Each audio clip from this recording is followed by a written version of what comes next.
everyone, welcome back to my channel. I am Radhika and today's video is super helpful for all BCom semester 6 students. And आज के video में मैं आपके लिए लेके आई हूँ जीएसटी एंड कस्टम लॉ के यूनिट नंबर 4 के सारे इंपॉर्टेंट टॉपिक्स जो भी आपके एग्ज़ाम से रिलेटेड हैं। इसमें सारे यूनिट 4 के टॉपिक्स मैंने कवर किए हैं। जो आपके यूनिट 4 है वो 15 मार्क्स कवर कर रही है आपके एग्ज़ाम में, ठीक है। तो जो भी वीडियो है वो बहुत सिंपल लैंग्वेज में है और बिल्कुल एग्ज़ाम फोकस्ड है और ईजी वे में हम जीएसटी एंड कस्टम लॉ के यूनिट 4 को समझेंगे। वीडियो को एंड तक ज़रूर देखना क्योंकि आप लोग वीडियो को पूरा नहीं देखते और फिर आप लोगों को प्रॉब्लम होती है कि ये टॉपिक छूट गया। तो प्लीज़ आप वीडियो को एंड तक देखो, तभी आपको इस यूनिट की क्लैरिटी मिल पाएगी। एंड अगर आपको ये वीडियो हेल्पफुल लगे तो प्लीज़ लाइक करना, अपने फ्रेंड्स के साथ शेयर करना और कमेंट करना कोई डाउट हो तो, और सब्सक्राइब करना मत भूलना। सो हम टाइम को ना वेस्ट करते हुए इस यूनिट को स्टार्ट कर रहे हैं। Unit 4 tax invoice returns and payments of tax. इसमें जो टॉपिक्स कवर्ड है वो है tax invoice, credit debit notes, e-way bills और रिटर्न्स, जो जीएसटी रिटर्न्स वगैरह फाइल होती है वो, payment of taxes, taxability of e-commerce में किस तरह से जीएसटी टैक्सेबल होता है, ठीक है। तो what is the tax invoice? Tax invoice क्या है?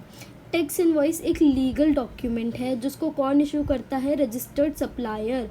आप एक बिजनेसमैन हैं और आप रजिस्टर्ड हैं अंडर जीएसटी और आप एक सप्लायर हैं जो आप गुड्स और सर्विसेज का क्या कर रहे हैं? सप्लाई कर रहे हैं। तो आप जब अपने गुड्स और सर्विसेज को सेल करते हैं तब आप क्या एक इनवॉइस, टैक्स इनवॉइस को जनरेट करते हैं, इशू करते हैं अपने बायर को, ठीक है। It shows the details of the supply. वो क्या शो करता है कि सप्लाई की डिटेल शो करता है, जिसपे क्या दिखाता है कि आपने जीएसटी चार्ज किया है। It is very important for claiming ITC. ये बहुत ज़्यादा इंपॉर्टेंट है आईटीसी क्लेम करने के लिए। अगर आपको इनपुट टैक्स, हमने पहले की यूनिट 3 में हमने पूरे में यही पढ़ा था कि आईटीसी को क्लेम करने के लिए इनवॉइस का होना कंपलसरी है, मस्ट होना चाहिए आपके पास, ठीक है। मेंटेनिंग जीएसटी कंप्लायंस, ये जीएसटी के कंप्लायंस को मेंटेन करके रखता है। इसमें प्रॉपर बिजनेस रिकॉर्ड होता है तो हमें कहीं भागना नहीं पड़ता। आपके पास ऑलरेडी टैक्स इनवॉइस में सब कुछ जनरेट होके आता है जीएसटी वगैरह, तो आपको बिजनेस रिकॉर्ड्स एकदम प्रॉपर वे में इसमें मेंटेन रहता है, ठीक है। When is a tax invoice required? Tax invoice की ज़रूरत कब पड़ती है?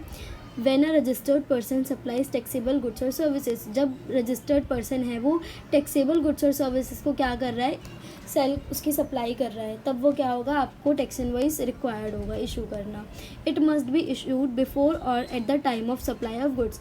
या तो आप इसको गुड्स की सप्लाई होने से पहले इशू करो या फिर जिस टाइम पे सप्लाई हो रही है उस टाइम पे इशू करो, बट ये क्या है? ये मस्ट होना चाहिए। Within 30 days for services from the date of supply. जिस डेट पे सप्लाई हुई उसके 30 डेज़ के अंदर अगर आप इशू कर दे सकते हैं इसको, ठीक है, आपको इशू करना मस्ट है। Who should issue a tax invoice? किसको टैक्स इनवॉइस इशू करना चाहिए? अ रजिस्टर्ड सप्लायर, जो एक रजिस्टर्ड सप्लायर होता है उसको। Under GST must issue a tax invoice when they supply taxable goods और सर्विसेज। जब वो टैक्सेबल गुड्स और सर्विसेज की सप्लाई कर रहा है, कौन? Registered supplier. इसका जो सिनेरियो है वो क्या है? एक रजिस्टर्ड पर्सन क्या कर रहा है? टैक्सेबल गुड्स को सप्लाई कर रहा है, तो supplier must issue the tax invoice before और at the time of removal delivery of goods, ठीक है। अगर रजिस्टर्ड पर्सन सर्विसेज की सप्लाई कर रहा है, टैक्सेबल सर्विसेज की, तो supplier must issue the tax invoice within 30 days. तो सप्लायर को जो टैक्स इनवॉइस है 30 डेज के अंदर बनाना ही पड़ेगा, इशू करना पड़ेगा, ठीक है। अनरजिस्टर्ड सप्लायर, अगर सप्लायर जो है वो अनरजिस्टर्ड है तो वो क्या करेगा? वो टैक्स इनवॉइस को इशू नहीं कर सकता। They are not eligible to charge GST. वो जीएसटी चार्ज करने के लिए एलिजिबल नहीं है। Composition dealer can not issue a tax invoice, they issue a bill of supply. जो कंपोजिशन डीलर्स होते हैं वो टैक्स इनवॉइस को इशू नहीं कर सकते, वो लोग बिल ऑफ सप्लाई इशू करते हैं, ठीक है। अगर आपके पास एग्जम्प्टेड गुड्स और सर्विसेज है, आप जो सप्लाई कर रहे हो वो किसकी कर रहे हो? एग्जम्प्टेड गुड्स और सर्विसेज की सप्लाई कर रहे हो जो टैक्स में, जीएसटी में एग्जम्प्ट है। तब क्या होगा? तब टैक्स इनवॉइस रिक्वायर्ड नहीं होगा। तब उस टाइम पे क्या इशू किया जाता है? Bill of supply. When should a tax invoice be issued? कब हमें टैक्स इनवॉइस को इशू करना है? Under section 31 of the CGST act, the time of issuing a tax invoice depends on whether the supply of goods और services. वो किस पे depend करता है कि आप किसकी सप्लाई कर रहे हो? ईदर इट्स गुड्स और सर्विसेज, ओके। अगर आप गुड्स की सप्लाई कर रहे हो तब आपको क्या करना है? अगर आप गुड्स की सप्लाई कर रहे हो तो आपको क्या करना है, आपकी जो टाइप ऑफ सप्लाई है, गुड्स इन्वॉल्विंग मूवमेंट, अगर आपके जो गुड्स है वो कैसे हैं, मूवमेंट में है, उसकी पोजीशन कैसी है, आप उस गुड्स को एक जगह से दूसरी जगह आप सेल कर रहे हो, आप सप्लाई कर रहे हो, ठीक है। बिफोर और at the time of removal of goods for delivery, ये कब होना चाहिए इशू टैक्स इनवॉइस, या तो पहले हो या उस टाइम पे हो जिस टाइम पे आप गुड्स की क्या कर रहे हो, डिलीवरी कर रहे हो या अपने पास से रिमूव कर रहे हो। गुड्स नॉट इन्वॉल्विंग मूवमेंट, वो गुड्स जो मूवमेंट इन्वॉल्व नहीं करते, बिफोर और at the time of delivery, पहले या फिर डिलीवरी के टाइम पे, और when goods are made available to the buyer. अगर आपको गुड्स इन्वॉल्विंग मूवमेंट और गुड्स नॉट इन्वॉल्विंग मूवमेंट पढ़ना है तो आप यूनिट 3 जाके पढ़ सकते हैं, उसमें मैंने इसको बहुत अच्छे से एक्सप्लेन किया है। एंड अभी मेरे पास टाइम नहीं है कि मैं इस चीज़ को यहाँ पे एक्सप्लेन करूँ, so I am moving further. Example, you sell 50 laptops, आपने 50 लैपटॉप सेल किए to a shop in another city, एक दूसरी सिटी में। You must issue the tax invoice before the laptops are dispatch. जब तक जो लैपटॉप्स है वो डिस्पैच नहीं हो जाते तब तक आपको क्या करना है, उससे पहले आपको टैक्स इनवॉइस इशू करना है, क्योंकि आप अनदर सिटी में क्या कर रहे हो, सेल कर रहे हो। फॉर सप्लाई ऑफ सर्विसेज, अगर आप सर्विसेज की सप्लाई कर रहे हो तो सारी जो टैक्सेबल सप्लाईज है वो जो भी date of supply of services है उसके 30 दिन के अंदर अंदर आपको क्या करना है, टैक्स इनवॉइस को इशू कर देना है। इसका एग्जाम्पल है, a firm produce digital marketing services on 1 मई। 1 मई को उसने क्या किया, डिजिटल मार्केटिंग सर्विसेज दी, ठीक है। It must issue the invoice on और बिफोर 31 मई। तो अब उसके 30 दिन हम उसको ऐड करेंगे, 1 मई प्लस 30 इज इक्वल्स टू 31। तो 31 मई तक हमें क्या करना है, अपना जो टैक्स इनवॉइस है उसको इशू करना है बिफोर द 31 में। इसका एक स्पेशल केस है, अगर जो बैंक्स और NBFCs हैं, ठीक है, नॉन बैंकिंग फाइनेंशियल कंपनीज़ हैं और बैंक्स हैं। नॉन बैंकिंग फाइनेंशियल कंपनीज़ वो होती हैं जो एज अ बैंक वर्क नहीं करती, जो सिर्फ हमें जैसे म्यूचुअल फंड्स वगैरह वाली कंपनीज़ हो गई, ये सब क्या आती है, NBFCs में आती हैं। और जो बैंक्स हो गए, मतलब इसका जो मेन काम है वो क्या है, हमें कम इंटरेस्ट पे लोन वगैरह प्रोवाइड करना NBFCs का होता है। और बैंक हमें लोन भी देता है बट साथ में हमारे डिपॉजिट्स को भी रखता है, ठीक है। तो लेकिन NBFC आपके डिपॉजिट्स को नहीं रखता, आपको लोन प्रोवाइड करेगा कम इंटरेस्ट पे, ठीक है।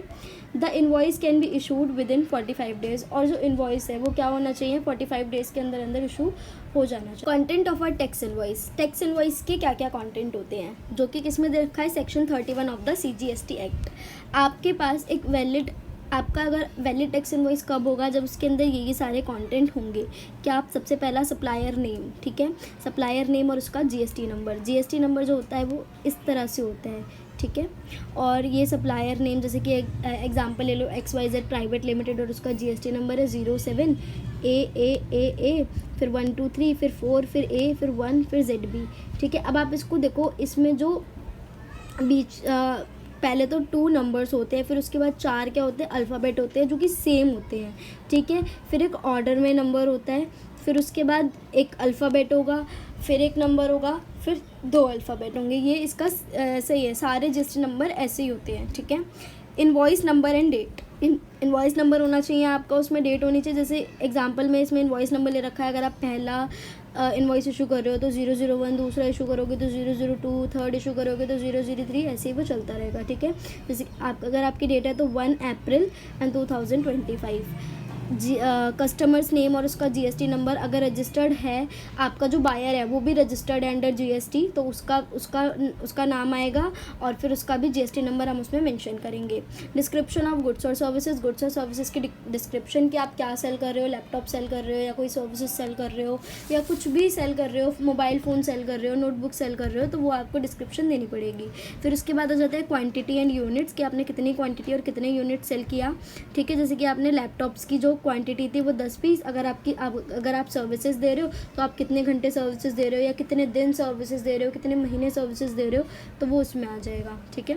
वैल्यू ऑफ सप्लाई इसमें दे रखी है, जैसे कि 1 लाख, आपने 1 लाख का दिया, ये बिफोर टैक्स है। फिर आप इस पर टैक्स रेट्स लिखोगे कि कितने टैक्स रेट्स एप्लीकेबल होंगे, फिर उसके बाद आप उस पर अमाउंट ऑफ टैक्स निकालोगे, फिर जो टोटल इनवॉइस वैल्यू निकल कर आएगी, टैक्सेबल अमाउंट प्लस वैल्यू, ठीक है, वैल्यू और टैक्सेबल अमाउंट निकल के फिर आप इसको क्या कर देंगे, एक ये प्रॉपर आपका इनवॉइस बन जाएगा। इसमें जो सिग्नेचर होते हैं वो डिजिटल या तो आप सिग्नेचर कर सकते हो या आप डिजिटल सिग्नेचर कर सकते हो अपने, वो किसके द्वारा होना चाहिए, बाय सप्लायर। ये मैंने टैक्स इनवॉइस का एग्जांपल यहाँ पे मैंने गूगल से उठा के कॉपी पेस्ट करके यहाँ पे डाला है। इसमें इनवॉइस नंबर है, डेट है, यहाँ पे लिखा है टैक्स इनवॉइस, कंपनी का name, GST number, address company का, email ID, PAN card number, ठीक है।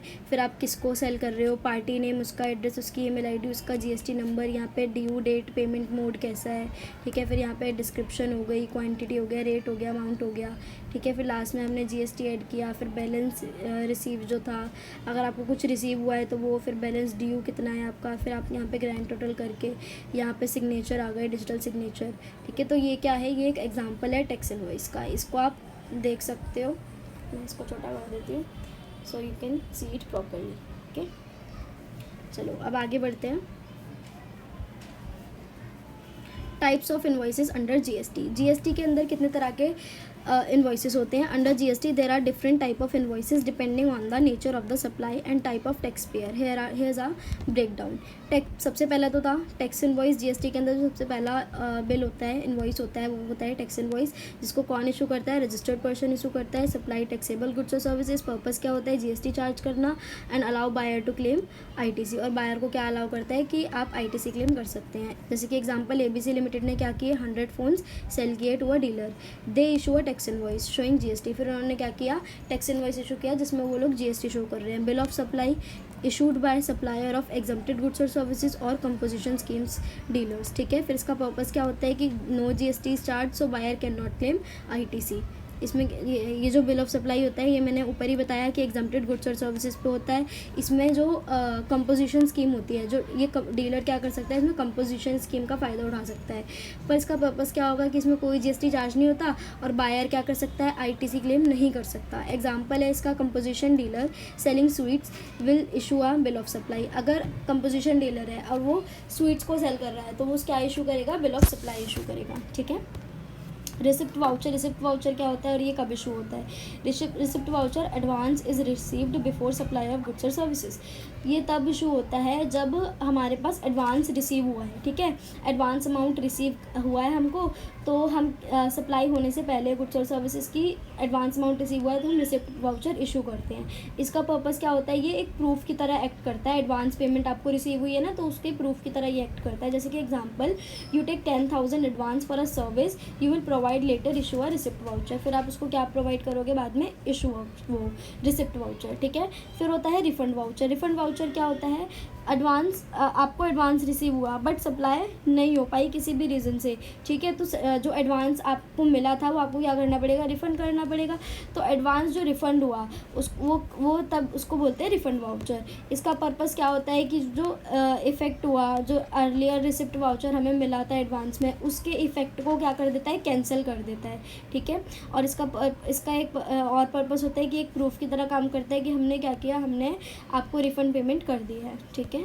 Example, client cancel the order after paying advance. Advance पे करने के बाद क्लाइंट ने क्या किया, कैंसिल कर दिया कि हमें ऑर्डर नहीं चाहिए। तो आप क्या करते हो, मनी को क्या कर देते हो, आपको रिफंड वाउचर इशू कर देते हो। जैसे आप ऑनलाइन भी कुछ सामान खरीदते हो और आपने एडवांस पेमेंट कर दी, फिर आप क्या करते हो, अगर आपको लगता है कि नहीं मुझे इसकी ज़रूरत नहीं है, आपका माइंड चेंज हो जाता है तो आप कैंसिल कर देते हो, तो आपको रिफ़ंड आ जाता है। और रिफ़ंड के साथ में आपको एक वाउचर भी इशू करते हैं वो लोग। बहुत सारे जो ई कॉमर्स वाले लोग हैं वो लोग रिफ़ंड वाउचर्स इशू करते हैं। वहीं पे आपको ऑप्शन आ जाता है रिफ़ंड वाउचर देखने का, ठीक है, आपके ऑर्डर हिस्ट्री में। Payment voucher under RCM. RCM के under payment voucher issued by the recipient of good services under reverse charge mechanism. ये कौन इशू करता है, वो रिसिपिएंट इशू करता है जो रिवर्स चार्ज मैकेनिज्म के अंदर आता है, ठीक है। पर्पस क्या होता है इसका, when GST is payable by the recipient. अच्छा, आपको रिवर्स चार्ज मैकेनिज्म मैं यहाँ पे नहीं बताऊंगी क्या होता है, ये भी यूनिट 3 में कवर्ड है, तो आप यूनिट 3 की वीडियो जाके देखो, आपको उसमें पूरा क्लियर समझ आ जाएगा कि what is the RCM is, okay. So ये जो इशू होता है पेमेंट वाउचर, ये जो रिसिपिएंट होता है गुड्स और सर्विसेज का रिवर्स चार्ज मैकेनिज्म के अंदर, वो इसको इशू करता है, ठीक है। इसका जो पर्पस होता है वो क्या होता है कि जब जीएसटी रिसिपिएंट पे कर रहा है, कौन पे कर रहा है, रिसीवर जो है, तो वो क्या करेगा, पेमेंट वाउचर को क्या करेगा, खुद इशू करेगा, okay. Example, a business take legal service from a lawyer. एक बिजनेस ने क्या की, लीगल सर्विसेज ली एक लॉयर से, ठीक है। तो वो क्या करेगा, जीएसटी पे करेगा अंडर आरसीएम और क्या इशू करेगा, वाउचर इशू करेगा। कौन, कंपनी, डेबिट नोट क्या होता है? डेबिट नोट को हम कब इशू करते हैं? The invoice value was less than actual और टैक्स वाज चार्ज लेस। ठीक है, इसमें इनवॉइस वैल्यू कितनी होती है? Invoice value was less than actual tax. जो एक्चुअल टैक्स हमने पे किया है ना, उससे जो कम होती है इनवॉइस वैल्यू। ठीक है, तो इसका पर्पस क्या होता है? टैक्सेबल वैल्यू को बढ़ा देना। जैसे कि इसमें इसका एक एग्जांपल है, आपने जो बिल बनाया वो कितने का है? 10,000 का, बट एक्चुअल वैल्यू उसकी है 12,000 की। ठीक है, it issue a debit note for 2,000, तो हम 2,000 के लिए क्या करेंगे? डेबिट नोट इशू करेंगे कि हमने 2,000 पे कम में हमने उसको इन्वॉइस को वो किया है, इशू किया है। ठीक है, credit note issued when the invoice value was more than actual. Credit note का भी इशू होता है जब इनवॉइस वैल्यू ज़्यादा होती है एक्चुअल से और टैक्स वाज ओवरचार्ज, और जब टैक्स ओवरचार्ज हो रहा होता है तो इन केस में क्या हो जाते हैं? या गुड्स हम रिटर्न कर रहे हैं, तब भी हम क्या बनाते हैं? Credit note. अच्छा, जो डेबिट नोट है वो सेल्स रिटर्न के टाइम पे होता है और क्रेडिट नोट हम परचेज रिटर्न के टाइम पे क्या करते हैं? इशू करते हैं। Purpose to reduce the taxable value. Taxable value को क्या करते हैं? इसका पर्पस क्या है? टैक्सेबल वैल्यू को कम कर देना। Example, you overcharge the customer और दे रिटर्न गुड्स। आपने क्या किया? कस्टमर को ओवरचार्ज किया, तो उसने क्या करी? जो उसने परचेज किए थे गुड्स, उसको क्या कर दिया? रिटर्न कर दिया। तो हम क्या इशू करेंगे? क्रेडिट नोट इशू करेंगे। When a tax invoice is not required. कब टैक्स इनवॉइस रिक्वायर नहीं होता? If the supply is exempt. जब हमारी सप्लाई एग्जाम्प्ट है तो हम क्या इशू करते हैं? Bill of supply. If supplier is under the composition scheme. अगर कंपोजिशन स्कीम में है तो भी हम क्या इशू करते हैं? Bill of supply. तो इस टाइम पे क्या टैक्स इनवॉइस इशू नहीं हो रहा। Penalty for not issuing invoice. अगर हम इनवॉइस इशू नहीं करते तो क्या उसके लिए कोई पेनल्टी है? Yes, there is a penalty for not issuing invoice. अगर आपको इनवॉइस इशू करना था और आपने नहीं किया तो आपको 10,000 रुपीज़ देने पड़ेंगे या फिर टैक्स अमाउंट जो भी ज़्यादा होगा। Okay, but is GST return. GST return क्या होता है? जीएसटी रिटर्न एक डॉक्यूमेंट है that are registered tax payer files. जो रजिस्टर्ड टैक्स पेयर्स हैं वो फाइल करते हैं किसके साथ? गवर्नमेंट के साथ। ठीक है, इसमें क्या क्या डिटेल्स होती हैं? Details of their income, purchase, sales, output tax, GST collected, input tax, GST paid. ठीक है, आउटपुट टैक्स वो होता है जो जीएसटी कलेक्ट हुआ और इनपुट टैक्स वो होता है जो टैक्स पेड हुआ है। ठीक है, what is GST return? Why is GST return important? GST returns क्यों इम्पॉर्टेंट है? ये क्या शो करती हैं? टैक्स लाइबिलिटी शो करती हैं कि हाउ मच जीएसटी की, कितना जीएसटी तुम ओ करते हो, कितना जीएसटी आप लाइबल हो पे करने के लिए। ठीक है, it allow you to claim input tax credit. ये आपको आईटीसी क्लेम करने के लिए अलाउ करता है। It keeps your business GST compliant. ये आपके बिजनेस को जीएसटी कंप्लाइंट बना देता है। फाइलिंग मैंडेटरी होती है even if no business activities is done in a month. अगर आपका बिजनेस है और बिजनेस के अंदर पूरे महीने में कोई भी बिजनेस एक्टिविटी नहीं हुई, ठीक है, तब भी आपको रिटर्न फाइल करनी ही करनी है, cause you are registered under GST. Okay, who has file GST return? कौन जीएसटी रिटर्न फाइल करता है? Every person registered under GST. जो भी पर्सन जीएसटी के अंडर रजिस्टर है they have to file GST returns including regular tax payers, composition dealers, e-commerce operators, non resident taxable person और input service distributors. What information is given in GST return? GST returns के अंदर क्या क्या information given होती है? Type of information और example. सबसे पहले उसमें सेल्स होता है कि आउटवर्ड सप्लाई कितनी हुई, तो उसमें जैसे सेल है 2 lakh with GST 18%। Purchase inward supply, इसमें आपने रॉ मटेरियल कितना ख़रीदा, जैसे कि 1 लाख का ख़रीदा तो उसमें आपने कितना जीएसटी पे किया है वो भी उसके अंदर वो होता है, गिवन होता है। आउटपुट टैक्स लाइबिलिटी, जीएसटी कितना कलेक्ट हुआ कस्टमर से। आईटीसी, कितना जीएसटी आपने पे किया अपनी परचेजेस से।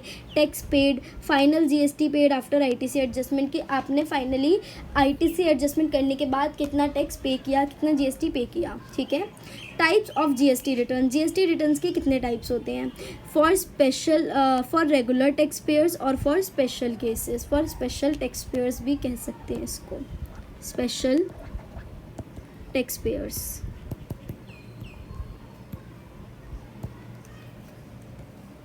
Type of GST under regular tax payer. Regular tax payer के अंदर टाइप ऑफ जीएसटी पढ़ेंगे हम। These are tax payers who are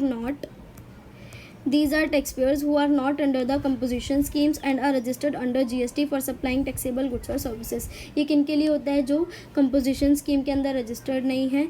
किसके अंदर रजिस्टर्ड हैं? जीएसटी के अंडर रजिस्टर्ड हैं। टैक्सेबल गुड्स और सर्विसेज को सप्लाई करने के लिए, ठीक है। इसमें वो लोग कौन कौन सी रिटर्न्स फाइल करते हैं, जीएसटी रिटर्न 1। इसमें किस चीज़ की डिटेल्स होती है, outward sales outward details of outward, मतलब जो भी आपकी सब सेल्स हुई है उसकी आपको क्या इसमें डिटेल्स होती है। ये या तो मंथली आप भर सकते हैं या फिर क्वार्टरली। इसका पर्पस क्या होता है, to report your sales and GST collected, कि आपने कितनी सेल्स की और आपके पास कितना जीएसटी कलेक्ट हुआ। जीएसटी रिटर्न 3B कब फाइल होती है, समरी रिटर्न ऑफ सेल्स, आपकी जो सेल हुई उसका एक समरी होता है ये, ठीक है। परचेजेस और आईटीसी एंड टैक्स पेमेंट्स, ये सब किस में आता है, जीएसटी रिटर्न 3B में। ये आपको मंथली फाइल करनी पड़ती है, ठीक है। इसका पर्पस क्या होता है, to pay tax after adjusting ITC के बाद जो आप फाइनल टैक्स पे करते हो ना, तो वो जीएसटी रिटर्न 3B में फाइल किया जाता है। जीएसटी रिटर्न 2A और 2B, auto drafted purchases returns based on sellers GST return 1। ये किस पे बेस्ड है, जीएसटी रिटर्न 1 पे जो बेस्ड होता है। ये ऑटो ड्राफ्टेड परचेजेस होती हैं, जो परचेज रिटर्न्स होती हैं, ठीक है। और ये किस पे बेस्ड होती हैं, सेलर की जीएसटी रिटर्न 1 पे, और ये भी मंथली ही फाइल की जाती हैं। For checking input tax credit eligibility, ये किसके लिए चेक क्या करना होता है, इनपुट टैक्स क्रेडिट के लिए, कि आप इनपुट टैक्स क्रेडिट के लिए एलिजिबल हो या नहीं हो। क्योंकि आपकी जैसे हो सकता है सेल्स रिटर्न भी हुई हो, ठीक है, आपने सेल्स की और उसके बाद लोगों ने आपको क्या कर दिया, रिटर्न कर दिया। तो सेल होने के बाद जो रिटर्न होती है तो फिर उस पर भी चेक करना पड़ता है ना, कि वो जो जीएसटी कलेक्टेड था वो क्या हो गया, वो भी तो रिफंड हो गया। तो आप वो चेक करना पड़ता है इनपुट टैक्स क्रेडिट की एलिजिबिलिटी के लिए, ठीक है। जीएसटी रिटर्न 9 हम कब फाइल करते हैं, ये एनुअल रिटर्न है, समराइजिंग एंटायर ईयर्स ट्रांजैक्शन, पूरे साल की जो एंटायर ट्रांजैक्शंस होती है उसको समराइज इसमें होता है। ये एनुअली फाइल की जाती है। ईयर एंड कंप्लायंस रिपोर्ट, इसको ईयर एंड कंप्लायंस रिपोर्ट भी कहते हैं। GST return 9C, GST return 9C में रिकन्सिलेशन स्टेटमेंट होती है, जिसकी भी टर्नओवर 5 करोड़ से ज़्यादा है उसके लिए। ये आपको एनुअली फाइल करनी होती है और इसको आपको एक चार्टर्ड अकाउंटेंट से सर्टिफाइड करवाना पड़ता है। इसमें आपको अपनी बुक्स कंपेयर करवानी होती है और अपनी रिटर्न्स, बुक्स मतलब हमारे जो बैलेंस शीट वगैरह होती है, balance sheet, profit and loss, trial balance, अपना सब कुछ कंपेयर करवाना पड़ता है, अपनी रिटर्न्स कंपेयर करवानी पड़ती है और एक सीए से सर्टिफाइड करवाना पड़ता है, एक सीए के सिग्नेचर लगते हैं इस पर, okay. Example for regular tax payers, regular tax payers के example, you sold goods worth 1 lakh and collected 18,000 GST file in GST return 1। You bought goods worth 50,000 and paid 9,000 GST claim in GST return 3B। आप ITC का claim किस में ले सकते हैं, GST return 3B। At year end summarize in GST return 9, और year and पे आप समराइज करेंगे तो किस में करेंगे, जीएसटी रिटर्न 9 में। Types of GST returns for special cases, special cases के लिए जो जीएसटी रिटर्न्स है वो कौन कौन सी है। जीएसटी रिटर्न 4 वो कंपोजिशन स्कीम्स और डीलर्स के लिए होती है, जो कंपोजिशन स्कीम्स के जो भी डीलर्स हैं उनके लिए। इसमें क्या होती है, annual return with summary of outward supply and taxes, ठीक है। इसमें आपको क्या देनी पड़ती है, ये एनुअल रिटर्न होती है और ये समरी होती है जो भी आपकी सेल्स है और टैक्स है उसकी। फिर आती है CMP 08, ये कंपोजिशन डीलर्स के लिए ही होती है, जो क्वार्टरली पेमेंट आप टैक्स की कर रहे हैं। इसको चलान बोला जाता है, it is a challan not a return, ये एक चलान है, रिटर्न नहीं है। GST return 5, GST return 5 non resident taxable person, जो अगर आप नॉन रेजिडेंट हो पर आप टैक्सेबल पर्सन हो, ठीक है, जीएसटी रिटर्न में आप टैक्सेबल हो, ठीक है, तो आपको क्या फाइल करनी पड़ती है, monthly return for sales purchase in India. आपकी जो भी मंथली आप सेल और परचेज कर रहे हो इंडिया के अंदर, आपको उसकी रिटर्न फाइल करनी पड़ती है। GST return 6 input service distributor, ठीक है, ISD। अगर आप इनपुट सर्विस डिस्ट्रीब्यूटर हो तो आपको क्या करना पड़ेगा, मंथली रिटर्न फाइल करनी पड़ेगी, किसके लिए, डिस्ट्रीब्यूशन ऑफ आईटीसी के डिस्ट्रीब्यूशन के लिए। जीएसटी रिटर्न 7 TDS डिस्ट्रीब्यूटर, जो अगर आप TDS डिस्ट्रीब्यूटर हो तो आपको क्या है, monthly return tax deducted at source under GST file करनी पड़ेगी। TDS जो है वो जीएसटी रिटर्न 7 में फाइल की जाती है। GST return 8 e commerce operator, अगर आप कोई ई कॉमर्स ऑपरेटर हो तो आप जीएसटी रिटर्न 8 में फाइल करोगे, ठीक है। इसकी जो मंथली रिटर्न होती है वो क्या होती है, टैक्स कलेक्टेड एट सोर्स। ये जो ई कॉमर्स ऑपरेटर्स होते हैं वो TCS कलेक्ट करते हैं। ITC 04 में manufacturer sending goods for job work, अगर आप मैन्युफैक्चरर हो और जॉब वर्क के लिए अपने गुड्स को सेंड कर रहे हो तब क्या होगा, ITC 04 में आप क्या करोगे, रिटर्न फाइल करोगे। इसकी quarterly return to report movement of goods, ये एक क्वार्टरली रिटर्न जाती है, ठीक है। और इसका ये किस चीज़ की रिपोर्ट होती है कि आपके गुड्स मूव किए हैं किसके लिए, जॉब वर्क के लिए। जॉब वर्क क्या होता है, यूनिट 3 में कवर्ड है, यूनिट 3 जाके देख लो। Important GST return due dates, चाहे वो रेगुलर टैक्स पेयर हो या फिर स्पेशल टैक्स पेयर हो, कौन कौन सी इंपॉर्टेंट डेट्स हैं जीएसटी रिटर्न फाइल करने के लिए। अगर आप जीएसटी रिटर्न 1 फाइल कर रहे हो तो आपको नेक्स्ट मंथ की 11th को ठीक है, मतलब आपको ये मंथली फाइल करनी होती है। तो हर महीने की क्या 11th को 30th of month after quarter, अगर आप क्वार्टरली पे कर रहे हो तो 30th of month after quarter, मतलब आपको हर महीने की 30th को आफ्टर क्वार्टर क्या करनी है, पे करनी है। और अगर आप मंथली पे कर रहे हो तो 11th आपको हर मंथ की 11th को क्या करनी है, आपको इसकी ड्यू डेट होती है, तब तक आपको क्या करनी है, जीएसटी रिटर्न फाइल करनी है।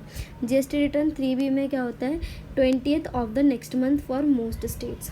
मोस्टली स्टेट्स के लिए क्या है, 28th है कि आप नेक्स्ट मंथ में आपको कब तक फाइल करनी है, 20th तक, ठीक है। GST return 4, 30th April of the next financial year, ये एनुअली फाइल की जाती है। तो आपको 30th अप्रैल तक, मतलब नेक्स्ट फाइनेंशियल ईयर लगने तक आपको क्या करनी है, 30th अप्रैल तक अपनी रिटर्न फाइल कर देनी है, जब तक फाइनेंशियल ईयर एंड नहीं होता, ठीक है। CMP 08 आपको क्वार्टरली फाइल करना होता है। तो आपको हर मंथ के ईच क्वार्टर में आपको 18th को क्या करनी होती है, आपको फाइल करनी होती है। GST return 5, return bye non resident taxable person, जो अगर जीएसटी रिटर्न 5 आपको 20th ऑफ नेक्स्ट मंथ के 20 मतलब हर महीने की 20 तारीख को आपको जीएसटी रिटर्न फाइल करनी है, और within 7 days after validity and. अगर आपकी वैलिडिटी एंड हो गई, ड्यू डेट ख़त्म हो गई, तो आप उसके 7 दिन के अंदर क्या करो, जीएसटी रिटर्न फाइल कर दो, उसके बाद आप नहीं कर सकते। GST return 6, 30th of the next month, her month की 13th को आप क्या कर सकते हो, जीएसटी रिटर्न 6 फाइल कर सकते हो। जीएसटी रिटर्न 7 के लिए 10th of the next month, GST return 8 के लिए 10th of the next month, GST return 9 के लिए 31st December of the next financial year, अगला फाइनेंशियल ईयर लगने से पहले 31st दिसंबर आपको क्या करनी है, फाइल कर देनी है। जीएसटी रिटर्न 9C में 31st दिसंबर, और ITC 04 में 25th of the month after each quarter ख़त्म होने के बाद उसकी जो भी 25th डेट आ रही है उसको आपको क्या करनी है, फाइल कर देनी है। Late fee for not filing GST return, अगर आप जीएसटी रिटर्न फाइल नहीं कर रहे, लेट फाइल कर रहे हो, तो क्या होगा, आपको फ़ीस देनी पड़ेगी, लेट फीस। तो अगर आप जीएसटी रिटर्न या जीएसटी रिटर्न 3 भी लेट करते हो, तो उसके लिए जो आपकी टैक्सेबल रिटर्न होगा वो क्या होगा, 50 रुपीज़ पर डे। जितने भी दिन आप लेट कर रहे हो, तो उस एक दिन के क्या होंगे, 50 रुपये। उस पर आपको क्या देना पड़ेगा, टैक्स भी देना पड़ेगा। ये टैक्सेबल रिटर्न है, ठीक है। और हर एक जैसे कि 5000 पर रिटर्न, मिनिमम लेट फ़ी क्या है, 5000 की, 5000 से ज़्यादा आपकी लिमिट नहीं पहुंचेगी। नील रिटर्न्स, नो बिजनेस एक्टिविटीज़, अगर कोई बिजनेस एक्टिविटी नहीं है, आपको नील रिटर्न फाइल करनी है और आपने नहीं की, तो नील रिटर्न पे 20 रुपीज़ पर डे और 10 GST, ठीक है। अगर आप ज़्यादा लेट करते हो तो 500 से ज़्यादा, मतलब आपका जो मैक्सिमम है वो क्या है, 500 रुपये पर रिटर्न। आपको हर एक रिटर्न पे 500 रुपये फाइल करना पड़ेगा। मतलब आपका मैक्सिमम जो आपका अमाउंट जा सकता है वो कहाँ तक जा सकता है, 500 से ऊपर नहीं जाएगा नील रिटर्न्स में, और टैक्सेबल रिटर्न्स में 5000। फॉर एनुअल रिटर्न, अगर आपकी एनुअल रिटर्न है जैसे GSTR 9, तो आपको क्या करना है, आप डिले कर रहे हो अगर आप GST रिटर्न फाइल करने में, तो 200 रुपीज़ पर डे, आप जितने भी दिन लेट कर रहे हो उस दिन के 200 रुपये, और प्लस आपको GST भी पे करना पड़ेगा। और जो मिनिमम लिमिट है वो कहाँ तक जा सकती है, आपका जो टर्नओवर है स्टेट और यूटी के अंदर, उसके आधा % आपको क्या है उसकी मैक्सिमम लिमिट। अगर जैसे आपका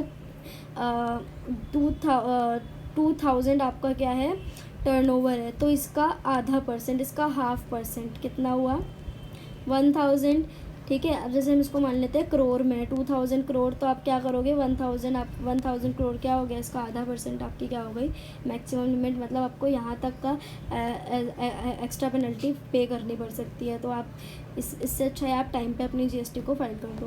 penalties other than late fee, अगर लेट फीस नहीं है तो उसमें क्या पेनल्टी है, इसमें आपको 18% interest per annum on the delayed payment.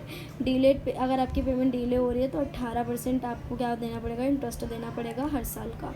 Late fee 50 rupees per day and 20 for nil returns, 50 rupees per day, और अगर नील रिटर्न है तो उसके लिए 20 rupees.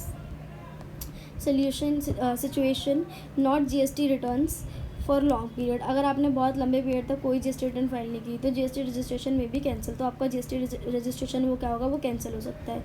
Wrong GST return file with false information, गलत इन्फॉर्मेशन के साथ आपने गलत जीएसटी रिटर्न फाइल कर दी तो आपको 10,000 तक का अमाउंट जो है वो देना पड़ेगा। और टैक्स जितना भी आपने टैक्स इवेड किया, मतलब जितना भी आपने टैक्स वो किया उसमें जो भी चीज़ ज़्यादा होगी वो क्या होगा, आपको उतना अमाउंट एज अ पेनल्टी देना पड़ेगा। नॉट पेइंग टैक्स कलेक्टेड, अगर आपने टैक्स कलेक्टेड किया, जो भी आपने टैक्स कलेक्ट किया था सेल्स पे आपने वो पे नहीं किया तो 10,000 और अमाउंट कलेक्टेड, जो भी 10,000 रुपये और जो भी अमाउंट आपने कलेक्ट किया जो भी उसमें ज़्यादा होगा आपको वो पे करना पड़ेगा।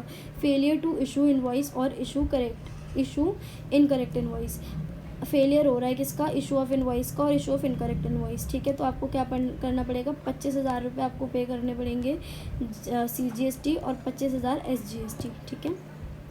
Steps to file GST returns, GST returns के क्या क्या स्टेप्स होते हैं फाइल करने के लिए। Whether you are regular tax payer or under a special scheme you can file GST returns on the online on the GST portal, आप online GST portal पे क्या कर सकते हो, जीएसटी रिटर्न्स फाइल कर सकते हो।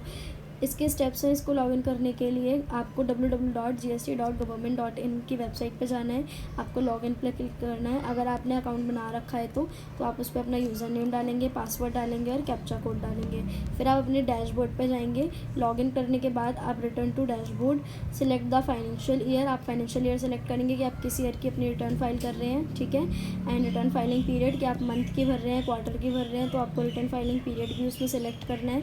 फिर उसके बाद you will see different return option, फिर आपको उसमें कुछ डिफरेंट रिटर्न ऑप्शन मिलेंगे जो किस पे बेस्ड होंगे, आपके रजिस्ट्रेशन टाइप पे, कि आप जीएसटी रिटर्न 1 है, जीएसटी रिटर्न 3B है, जीएसटी रिटर्न CMP 08 है, या फिर जीएसटी रिटर्न 4 है, जीएसटी रिटर्न 9 है, ठीक है।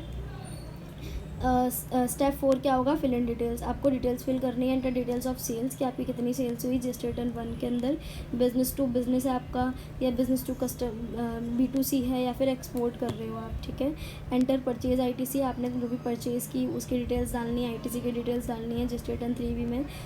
सिस्टम्स में ऑटोफिल सम डाटा, कुछ डाटा जो है वो कंप्यूटर ऑलरेडी अपने आप ऑटोफिल कर लेता है, और some data based on your previous return, और कुछ डाटा आपकी प्रीवियस रिटर्न पे बेस्ड होता है। स्टेप 5 में आप क्या कर सकते हो, आप जो भी एरर्स हैं उसको क्या कर सकते हो, प्रीव्यू कर सकते हो, आपको प्रीव्यू ड्राफ्ट का बटन मिलेगा उसमें, ठीक है। आप चेक करेंगे अपनी टोटल सेल्स टैक्स और ITC क्या है, करेक्ट है या नहीं। फिर अपने एरर्स, अगर कुछ एरर है तो उसको फिक्स करेंगे फाइनल सबमिशन से पहले। फिर स्टेप 6 में आप अपनी रिपोर्ट को सबमिट कर देंगे। One submitted you can not make changes, अगर आप एक बार सबमिट कर देते हैं तो आप चेंजेस नहीं कर सकते। स्टेप 7 है इसका, पे GST इफ एप्लीकेबल, अगर GST एप्लीकेबल है तो पे करो, payment of tax if tax is payable, create a challan, अगर आपने टैक्स पे कर दिया, अगर टैक्स पेबल है तो एक चलान क्रिएट होगा, ठीक है। तो आप उसमें पे नेट बैंकिंग के थ्रू पे कर सकते हैं, डेबिट क्रेडिट कार्ड के थ्रू, अगर आप NEFT वगैरह कर सकते हैं, ओवर द काउंटर कर सकते हैं। फॉर स्मॉल टैक्स पेयर्स के लिए ये ऑप्शन होता है। स्टेप 8 फाइल विद DSC और EBC, क्लिक फाइल रिटर्न, आपको फाइल रिटर्न पे अगर जैसे आपको डिजिटल सिग्नेचर सर्टिफिकेशन के थ्रू फाइल करना है या फिर आपको इलेक्ट्रॉनिक वेरिफिकेशन कोड के थ्रू फाइल करना है तो आपको क्या करना पड़ेगा, फाइल रिटर्न पे क्लिक करना पड़ेगा। और जो DSC होता है वो कंपनीज़ के लिए होता है और EBC इंडिविजुअल फॉर्म्स के लिए होता है। You will receive a ARN acknowledgement reference number, ठीक है। आपको क्या रिसीव होगा, ARN नंबर रिसीव होगा। फिर जो भी आपके एक्नॉलेजमेंट नंबर है उसको आपको सेव करना है और क्या करना है, आपको डाउनलोड करना है, जो भी एक्नॉलेजमेंट की कॉपी है उसको डाउनलोड करना है, प्रिंट करना है, और ये आपका क्या होगा, ये प्रूफ होगा कि आपने रिटर्न फाइल की है। इसमें मैंने एक एग्जांपल भी दिया है, if you are filing GST return 3B April 2025 you must log in return dashboard, select April 2025, enter total sales, purchase, ITC, submit and pay any tax due, file with EBC DSC और फिर done का option आ जाएगा। फिर आपकी जो return होगी वो file हो जाएगी। What is payment of tax under GST के अंदर पेमेंट ऑफ टैक्स क्या होता है, under the goods and services tax registered tax payers must pay tax to the government, जो भी आप टैक्स पेयर हो उनको आपको गवर्नमेंट को मस्ट टैक्स पे करना है, किसकी सप्लाई पे, अपने गुड्स और सर्विसेज की सप्लाई पे, ठीक है। This is paid monthly through the GST portal, आप इसको मंथली पे करते हो अपने GST पोर्टल के थ्रू, ठीक है। ये क्या होता है, payment of tax. When is GST tax paid, कब GST टैक्स पेड होता है, ठीक है।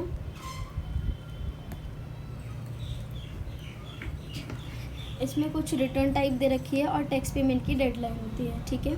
जीएसटी रिटर्न 3 भी है, तो आपको कब टैक्स पे करना है, 20th of the every month for previous month supply. मैं इसको एक्सप्लेन मतलब इसका सारे चीज़ मैं ऊपर भी एक्सप्लेन कर चुकी हूँ एंड मैंने यहाँ भी डाल दिया है, क्योंकि ये जो है ये आपके एग्जाम के लिए थोड़ा इंपॉर्टेंट है, जीएसटी रिटर्न 3B और CMP 08, तो इसलिए मैंने इसको यहाँ पे अलग से भी दे दिया है। आप इसको रीड कर लेना, वैसे तो मैंने ऊपर समझा ही दिया है, सो you can read it. Taxes paid under GST, कौन कौन से हम जीएसटी के अंदर टैक्स पे करते हैं, CGST, SGST, IGST, UTGST। CGST का जब इंट्रास्टेट सप्लाई हो रही है within the same state, SGST intrastate supply within the same state, IGST on interstate supply between the different states or outside India, UTGST for supply in union territories. Mode of payment, इसके क्या क्या modes हैं payment के, credit ledger, cash ledger, over the counter. Credit ledger में हम क्या करते हैं, ITC का यूज़ करते हैं, ठीक है।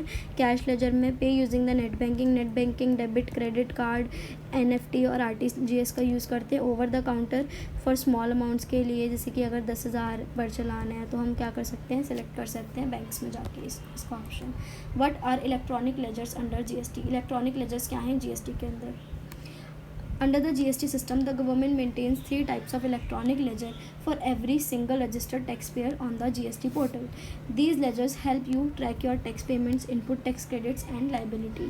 ये क्या होता है, GST के अंदर ये एक सिस्टम है कि इसमें ना 3 तरह के इलेक्ट्रॉनिक लेजर्स होते हैं और हर एक रजिस्टर्ड टैक्स पेयर जो होता है उसका वो अपने GST पोर्टल देख सकता है, ठीक है। अपनी अब टैक्स पेमेंट्स को क्या कर सकता है, ट्रैक कर सकता है। अगर इनपुट टैक्स क्रेडिट है या कोई भी लाइबिलिटीज़ है उन सबको क्या कर सकता है, वो ऑनलाइन चेक कर सकता है। ये हेल्प करते हैं हम सब, ये जो इलेक्ट्रॉनिक लेजर्स है वो हेल्प करते हैं इन सब चीज़ों में। जो पहला इलेक्ट्रॉनिक लाइबिलिटी लेजर है वो क्या काम करता है, it shows how much tax you owe, ये हमें ये बताता है कि कितना टैक्स हम ओ करते हैं, हम लाइबल हैं पे करने के लिए। Includes output tax, interest, late fees और पेनल्टीज़।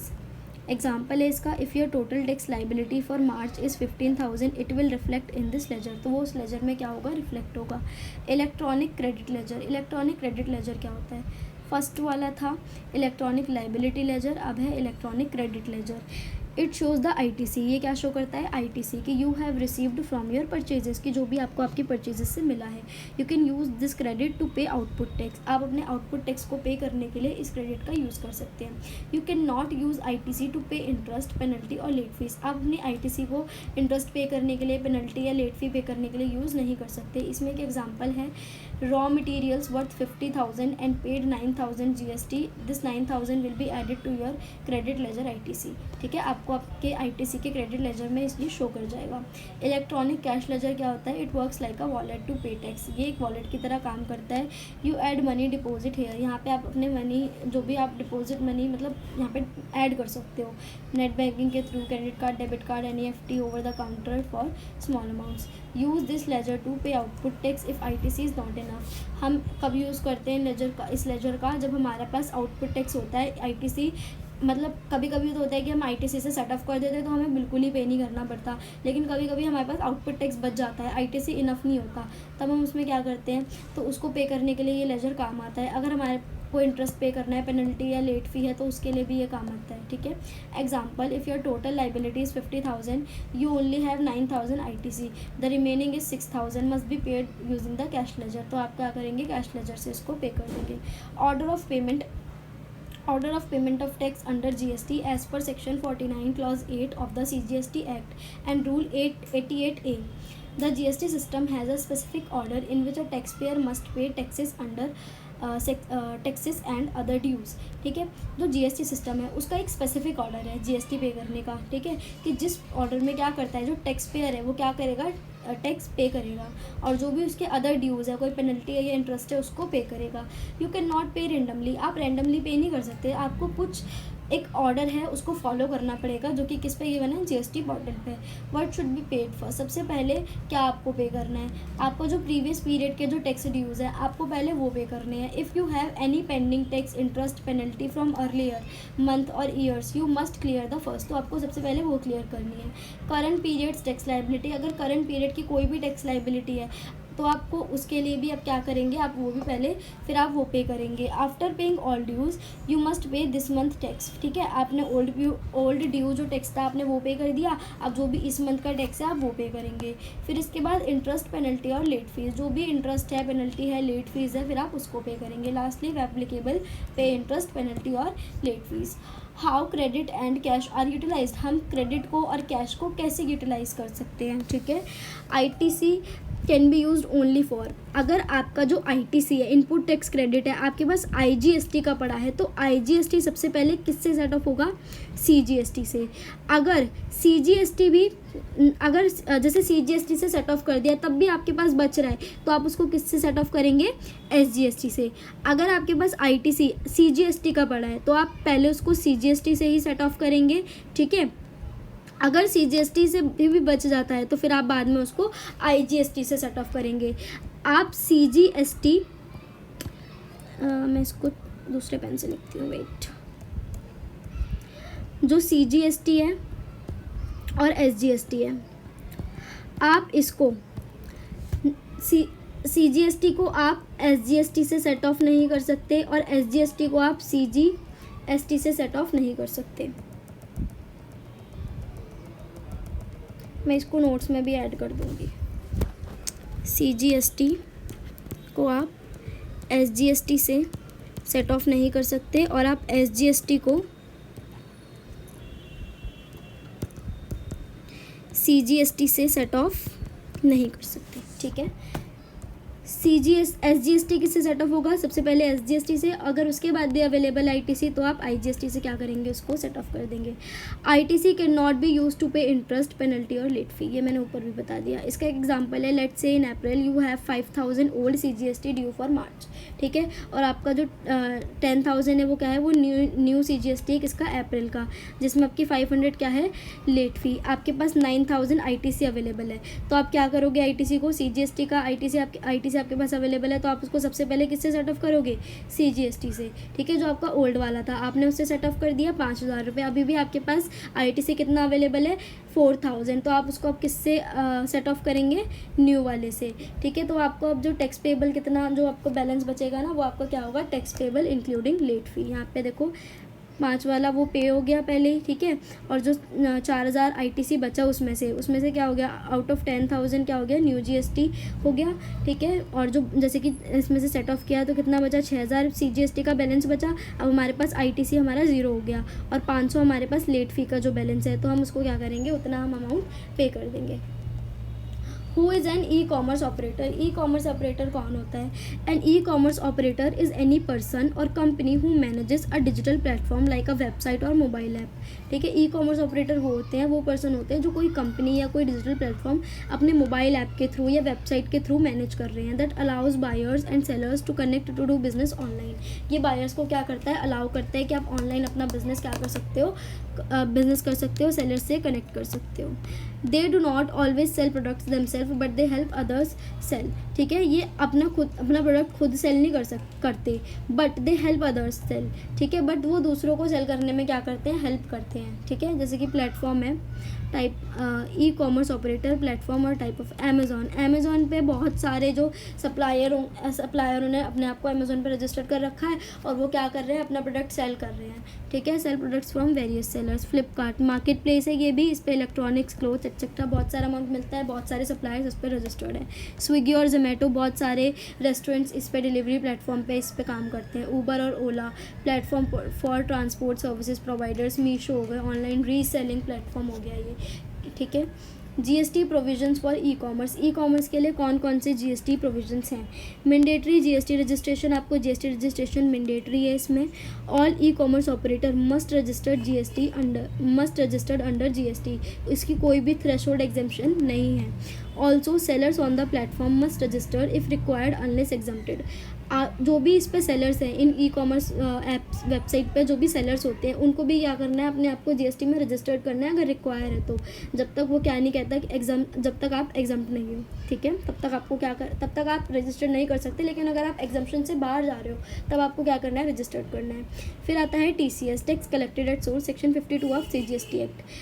जो ई कॉमर्स है मस्ट कलेक्ट TCS, उनको TCS कलेक्ट करना मस्ट होता है कितना, 1%, आधा % CGST और आधा % SGST और 1% IGST on the net value of the taxable supplies made through their platform, जो भी उनके प्लेटफॉर्म के थ्रू हो रही है, ठीक है। Example, a seller sell goods worth 50,000 on Amazon, एक सेलर ने क्या किया, 50,000 के गुड्स सेल किए अपने अमेजोन पे, ठीक है। अमेजोन ने फिर अमेजोन क्या कलेक्ट करेगा, 500 रुपये, 1% TCS कलेक्ट करेगा उस पर। Amazon pays this to the government, Amazon इसको किसको पे कर देगा, फिर गवर्नमेंट को पे कर देगा। Seller gets credit for this in their GST return, और सेलर को क्या मिलेगा, इस पर ITC का ऑप्शन मिलेगा जब वो अपनी GST रिटर्न फाइल करेगा। Tax liability on e-commerce for services under RCM, इसका सेक्शन 9 क्लॉज 5 है। In some cases the e commerce operator is directly liable to pay GST, कुछ केसेस इसमें जो ई कॉमर्स ऑपरेटर है वो directly liable होते हैं GST पे करने के लिए, even though they only provide a platform, तब जबकि वो खुद प्लेटफॉर्म प्रोवाइड कर रहे हैं तब भी। This is known as reverse charge mechanism, वो उसको क्या बोलते हैं, reverse charge mechanism under section 9 clause 5, ठीक है। GST return for e commerce operator के लिए कौन कौन से GST रिटर्न है, GST रिटर्न 8, इसमें आपको मंथली रिटर्न फाइल करनी है by e commerce to show TCS collected, ठीक है। इसकी जो ड्यू डेट होती है वो 10th of the next month होगी। इसकी एनुअल रिटर्न में ऑल्सो भी रिक्वायर्ड डिपेंडिंग ऑन टर्नओवर पे डिपेंड करता है कि आप इसको एनुअल रिटर्न आपको फाइल करनी है या नहीं करनी, पर ये भी क्या है, रिक्वायर्ड है। इसके कुछ की टेक अवेज हैं स्टूडेंट्स और क्रिएटर्स के लिए। E commerce must collect TCS on sales through their platform, जो ई कॉमर्स है उसको TCS कलेक्ट करना मस्ट है अपने प्लेटफॉर्म से। इन सम सर्विसेज, कुछ सर्विसेज में जो ई कॉमर्स है वो डायरेक्टली रिस्पॉन्सिबल होते हैं क्या पे करने के लिए, GST पे करने के लिए अंडर RCM, अगर RCM है तो, ठीक है। GST registration is compulsory for all e commerce operator, GST return compulsory है सारे ई कॉमर्स ऑपरेटर्स के लिए। आज की वीडियो यहीं एंड करती हूँ एंड होपफुली आपको ये वीडियो बहुत अच्छी लगी होगी एंड आपको समझ आया होगा। एंड अगर आपको कोई भी डाउट है तो आप कमेंट कर सकते हैं एंड नोट्स के लिए आप मुझे मेरे व्हाट्सएप नंबर पे DM कर सकते हैं। And thank you for watching the video, bye bye.